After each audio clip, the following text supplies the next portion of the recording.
جی ناظرین، قصص الانبیاء میں آپ کو خوش آمدید کہتے ہیں۔ آج 24ویں سحری ہے اور آج ہم حضرت زکریا علیہ السلام پر گفتگو کریں گے۔ حضرت زکریا علیہ السلام بھی دیگر پچھلے پیغمبروں کی طرح بنی اسرائیل کی شاخ ہی میں سے آئے تھے اور بنی اسرائیل ہی کی جانب مبعوث کیے گئے تھے۔ آپ کا علاقہ عام طور پر فلسطین یا یروشلم والا جو علاقہ ہے وہ آپ کا علاقہ بتایا جاتا ہے۔ حضرت زکریا علیہ السلام کی جو بیوی تھیں ان کا نام تھا ایلشبا، اور ایلشبا اور حضرت زکریا کی کوئی اولاد نہیں تھی، یعنی حضرت زکریا علیہ السلام بے اولاد تھے۔ اب ذرا غور سے سنیے گا، جو ایلشبا تھیں جو حضرت زکریا کی بیوی تھیں، ایلشبا کی ایک سگی بہن تھیں جن کا نام تھا حنا، اور حنا کے جو شوہر تھے ان کا نام تھا عمران۔ تو گویا حضرت زکریا اور جو عمران تھے یہ آپس میں ہم زلف تھے۔ حنا بھی اس وقت تک بے اولاد تھیں، یعنی دونوں جو ہم زلف تھے، حضرت زکریا علیہ السلام بھی اور عمران بھی، دونوں کی کوئی اولاد نہیں تھی۔ حضرت زکریا علیہ السلام جو ہیں وہ مسجد کے کاہن تھے۔ اس زمانے میں جو ہے وہ مسجد کے اندر، جس طرح ہمارے ہاں مسجد کے خدام ہوتے ہیں، خادمین ہوتے ہیں، مسجد کے اندر سرو کرنے والے لوگ ہوتے ہیں جو مسجد ہی کے لیے وقف ہو جاتے ہیں، ان کو کاہن کہا جاتا تھا۔ تو حضرت زکریا علیہ السلام جو ہے وہ مسجد کے کاہن تھے اور مسجد ہی کے لیے جو ہے وہ آپ نے اپنی زندگی کو وقف کیا ہوا تھا۔ یہاں پر مسجد کا مطلب ہے مسجد بیت المقدس، یعنی مسجد اقصیٰ کی میں بات کر رہا ہوں۔ سملرلی جو عمران تھے، جو ان کے ہمزلف تھے، وہ بھی مسجد ہی کے لیے اپنے آپ کو انہوں نے وقف کیا ہوا تھا۔ اب ہوا یہ کہ حنا جو ہیں وہ حاملہ ہوئیں، اور حنا نے اللہ تعالیٰ سے یہ منت مانی کہ یا اللہ، جو بچہ میرے پیٹ میں ہے جب یہ پیدا ہوگا تو میں اسے مسجد ہی کے لیے وقف کر دوں گی۔ اور ایک بات ذرا یاد رکھیے گا کہ اس زمانے میں وقف کرنے کا مطلب یہ ہوتا ہے کہ لوگ اپنا اس بچے کو مسجد کے سپرد کر دیتے تھے، وہ اپنی پوری زندگی مسجد کی خدمت میں گزارتا تھا، تبلیغ کرتا تھا، اللہ تعالیٰ کی بندگی کرتا تھا، اللہ کے مخلوق کو اللہ کی طرف بلاتا تھا، اور وہ زندگی سے اور دنیا داری سے کٹ جاتا تھا۔ چنانچہ حنا نے یہ منت مانی کہ مجھے اللہ تعالیٰ جو بچہ دے گا میں اسے مسجد کے لیے وقف کر دوں گی۔ اب بہت انٹرسٹنگ بات یہ ہے کہ حنا جو ہیں وہ ان کے ہاں بیٹا نہیں بلکہ بیٹی پیدا ہوتی ہیں۔ وہ بیٹی جب پیدا ہوتی ہیں تو ان کا نام رکھا جاتا ہے مریم۔ غور سے سنیے گا، یہ وہی مریم ہیں جو حضرت عیسیٰ علیہ السلام کی والدہ ہوں گی۔ تو مریم پیدا ہوتی ہیں حنا کے پاس، اور اب آپ دیکھیں کہ حضرت زکریا علیہ السلام اور وہ جو مریم ہے ان کا آپس میں رشتہ کیا ہے کہ مریم جو ہیں ان کے خالو تھے حضرت زکریا علیہ السلام۔ اب مریم کی جو والدہ تھیں جنہوں نے کہ منت مانی تھی کہ میرے ہاں جو بچہ پیدا ہوگا میں اسے مسجد کے لیے وقف کر دوں گی، اب انہیں پریشانی یہ ہوئی کہ یہ بچہ یعنی کہ بیٹا نہیں پیدا ہوا بلکہ بیٹی پیدا ہوئی ہے، لڑکی پیدا ہوئی ہے، تو اب کیا کیا جائے؟ لیکن چونکہ انہوں نے منت مانی تھی لہٰذا وہ مسجد بیت المقدس میں، مسجد اقصیٰ میں وہ گئیں، اور انہوں نے وہاں کے جو کاہن تھے، وہاں کے جو لوگ تھے، جو خدام تھے، ان کو کہا کہ میں نے یہ منت مانی ہے، لہٰذا یہ بچی جو ہے جیسے ہی کچھ بڑی ہو جائے، ابھی تو یہ شیر خوار بچی ہے، جیسے ہی بڑی ہو جائے گی تھوڑی سی تو مسجد کے حوالے میں کر دوں گی۔ لہٰذا یہ ہوا کہ حنا نے اپنی بیٹی جب وہ کچھ تھوڑی سی بولنے کے قابل ہوئی تو وہ مسجد کے لیے وہ لے آئیں۔ اب مسجد کے جو خدام تھے ان میں یہ تکرار ہوئی کہ اس لڑکی کی، جس کا نام مریم ہے، اس لڑکی کی پرورش کون کرے گا؟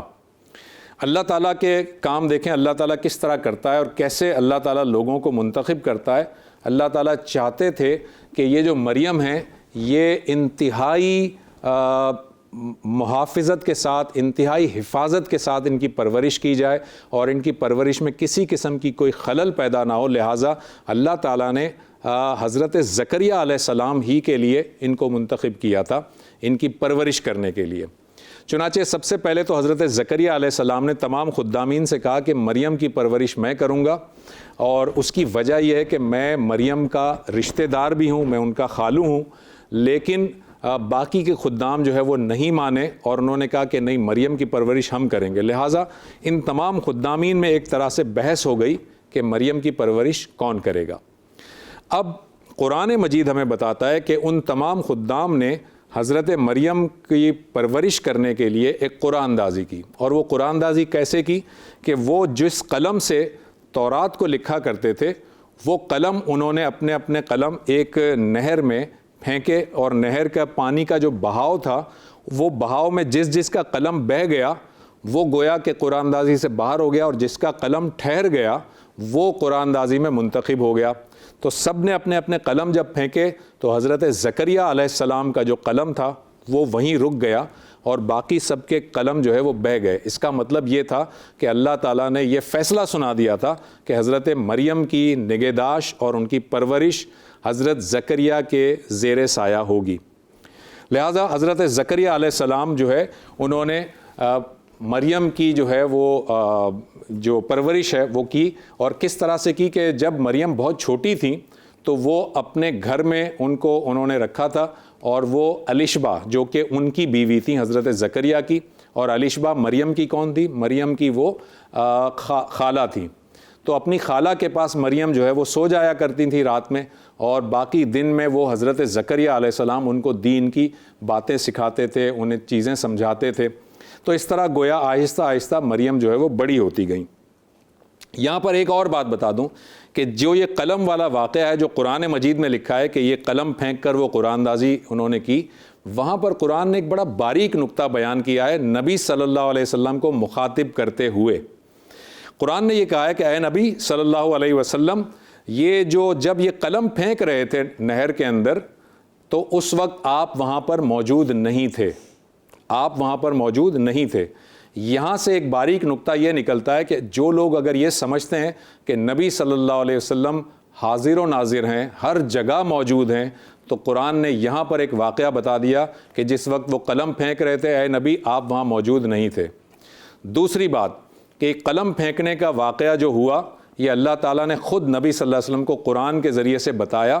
اس کا مطلب آپ علم الغیب بھی سارا کا سارا نہیں جانتے۔ تو جو لوگ یہ عقیدہ رکھتے ہیں یا یہ سمجھتے ہیں کہ پیغمبر صلی اللہ علیہ وآلہ وسلم اللہ تعالیٰ کی طرح تمام کا تمام غیب کا علم جانتے ہیں، وہ قرآن کے اس دعوے کی خلاف ہے، بلکہ نبی صلی اللہ علیہ وسلم ہر وہ غیب کا علم جانتے ہیں جو اللہ تعالیٰ نے انہیں عطا کیا، اور اللہ تعالیٰ نے تمام کا تمام غیب کا علم اپنے کسی بندے کو، کسی پیغمبر کو نہیں عطا کیا، مگر نبی صلی اللہ علیہ وسلم کو اللہ تعالیٰ نے جہاں چاہا، جتنا چاہا، وہ غیب کا علم اللہ تعالیٰ نے انہیں عطا کیا۔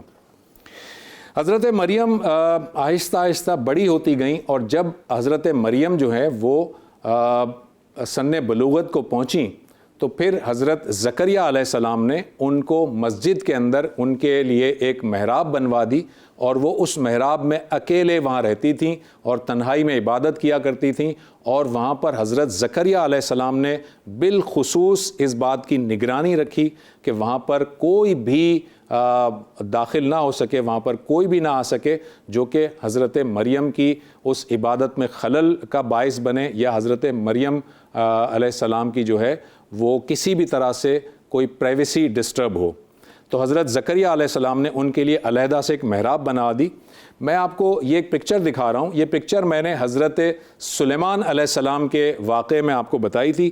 میں نے کہا تھا کہ مسجد اقصیٰ کا یہ اوریجنل جو ہے، یہ بیسمنٹ میں جو اوریجنل مسجد ہے یہ اس کا منظر ہے، جو کہ حضرت سلیمان علیہ السلام سے متعلق کہا جاتا ہے کہ یہ حصہ انہوں نے بنوایا تھا۔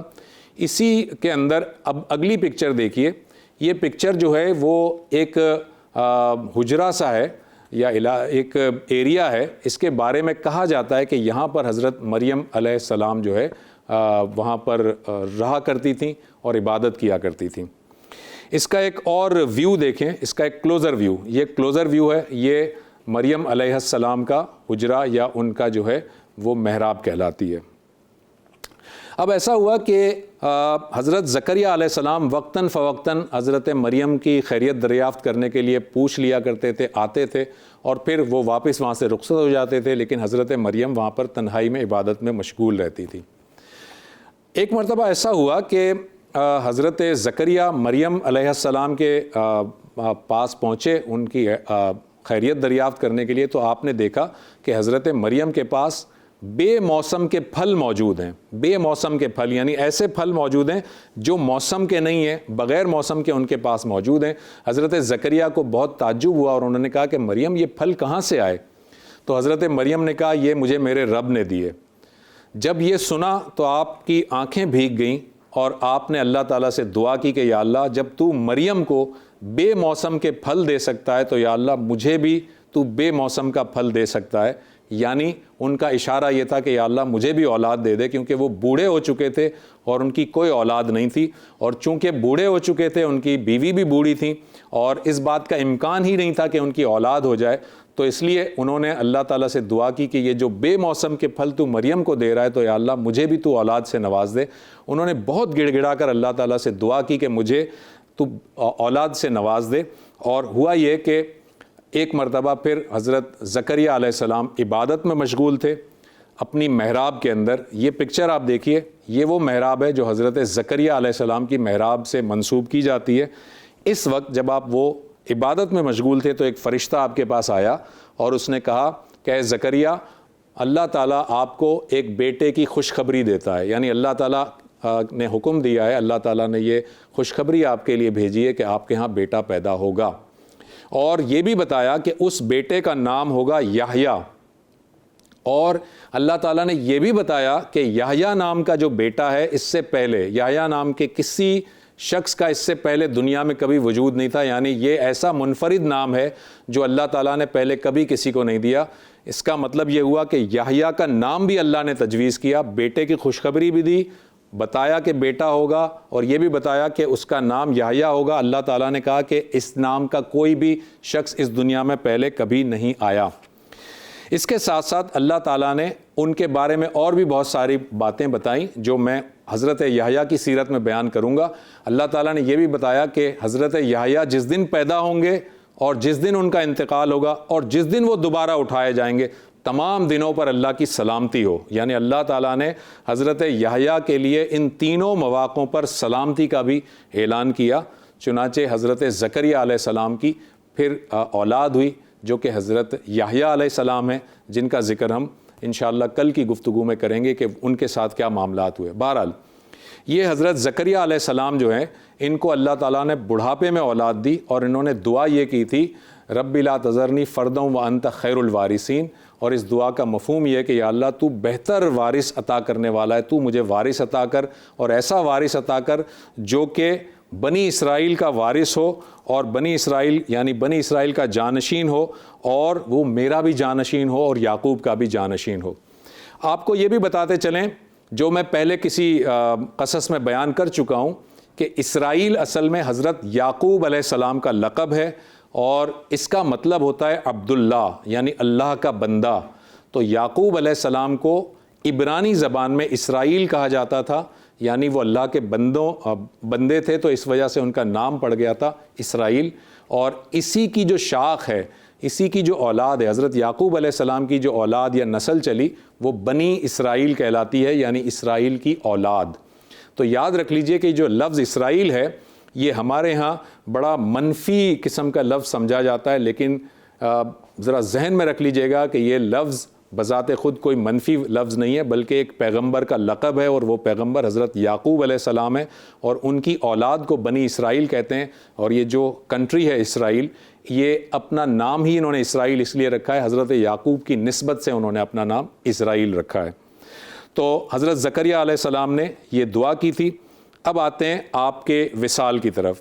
حضرت زکریہ علیہ السلام بعض روایات کے مطابق اللہ تعالیٰ نے آپ کو جو ہے وہ خود ہی جو ہے وہ انتقال آپ کا ہوا, یعنی اللہ تعالیٰ نے آپ کی روح قبض کر لی تھی, آپ کا وصال ہو گیا تھا, اور بعض روایات کے مطابق آپ کو آپ کی قوم نے شہید کر دیا تھا. واللہ عالم کہ آپ شہادت آپ کو ملی تھی یا آپ اس دنیا سے پردہ فرما گئے تھے. ہم چلتے ہیں آپ کے مقبرے کی روایات کی طرف. آپ کے مقبرے کے بارے میں دو روایات ہمیں ملتی ہیں. سب سے پہلے شام کا علاقہ ہے حلب, وہاں پر بتایا جاتا ہے کہ آپ کا مقبرہ ہے. یہ دیکھیے پکچر آپ کو میں دکھا رہا ہوں, یہ ایک مسجد ہے اور اسے مسجد زکریا کہتے ہیں, زکریا علیہ السلام کی مسجد. اور یہاں پر آپ ایک صحن دیکھیے, یہ دوسری پکچر آپ کو میں دکھا رہا ہوں, اس میں آپ کو ایک صحن نظر آ رہا ہے اور اس صحن کے ساتھ اب یہ تیسری پکچر دیکھیں، یہ مقبرے کی جالی ہے، اور یہ مقبرے کی جالی کا ایک دوسرا ویو آپ کو دکھا رہا ہوں۔ یہ مقبرے کی جالی ہے، اس کا دوسرا ویو آپ دیکھ رہے ہیں، اور اس دوسرے ویو کے اندر اب آپ کو صاف نظر نہیں آئے گا، تو یہاں پر ایک تیسرا ویو آپ کو دکھاتا ہوں، اسی جالی کا ایک تیسرا ویو ہے۔ اس ویو کے اوپر آپ دیکھیں، یہ جو جالی ہے اس کے اوپر آپ دیکھیں ذرا زوم اگر آپ کر سکیں تو اس پہ لکھا ہے السلام علیکہ یا نبی اللہ زکریا، یعنی اے اللہ کے نبی زکریا آپ پر سلام ہو۔ اچھا، یہ جو جالی ہے ناظرین، یہ اس طرح سے ہے کہ یعنی یہ ایک مسجد ہے، اور اس مسجد کی دیوار کے ساتھ یہ مقبرہ بنا ہوا ہے۔ مثال آپ یوں سمجھ لیجئے کہ فرض کر لیں کہ یہ مسجد کی دیوار ہے اور یہاں پر مقبرہ بنا ہوا ہے، اور یہ مسجد کا پورا صحن ہے، یعنی مسجد کے اندر لوگ آتے ہیں تو یہاں مقبرہ بنا ہوا ہے، لیکن یہ جالی یہاں پر ہے جہاں پر مسجد کے باہر سے بھی لوگ اس مقبرے کو دیکھ سکتے ہیں، مسجد میں آئے بغیر باہر سے بھی دیکھ سکتے ہیں، جو میں نے ابھی آپ کو جالی بتائی تھی۔ مگر اب کیا ہے، اب حکومت نے یہ باہر سے جو جالی ہے اس کو بند کر دیا ہے، اور اب اگر آپ مقبرے کی زیارت کرنا چاہیں تو آپ کو مسجد کے اندر ہی آنا پڑتا ہے۔ تو یہ پکچر آپ دیکھیں، اس میں آپ دیکھ سکتے ہیں کہ یہ اسی جالی کے اوپر اینٹیں لگائی جا رہی ہیں اور دیوار بنائی جا رہی ہے، تو اب یہاں پر ایک دیوار بن گئی ہے۔ دوسری جو روایت ہے وہ یروشلم میں بتایا جاتا ہے آپ کا مقبرہ، اور یروشلم کے اندر ماؤنٹ اولیو ہے۔ ماؤنٹ اولیو میں بتایا جاتا ہے کہ یہاں پر پہاڑیوں کے اندر ایک غار ہے، اس کے اندر مقبرہ ہے۔ یہ پکچر آپ دیکھیں، یہ پکچر جو ہے وہ ماؤنٹ اولیو کی ہے، اور اس میں آپ کو ایک پیرامڈ نما ایک عمارت نظر آ رہی ہے، اصل میں اندر غار ہے، اور اس غار کے اندر آپ کا مقبرہ بتایا جاتا ہے۔ یہ دوسری پکچر اس کا کلوز ویو ہے، اور یہ تیسری پکچر دیکھیں، یہ اس کا مزید فردر کلوز ویو لیا گیا ہے۔ تو یہ حضرت زکریہ علیہ السلام کے مقبرے سے منسوب دوسری روایت ہے۔ یہاں تک حضرت زکریہ علیہ السلام کی ہم نے گفتگو کو مکمل کیا۔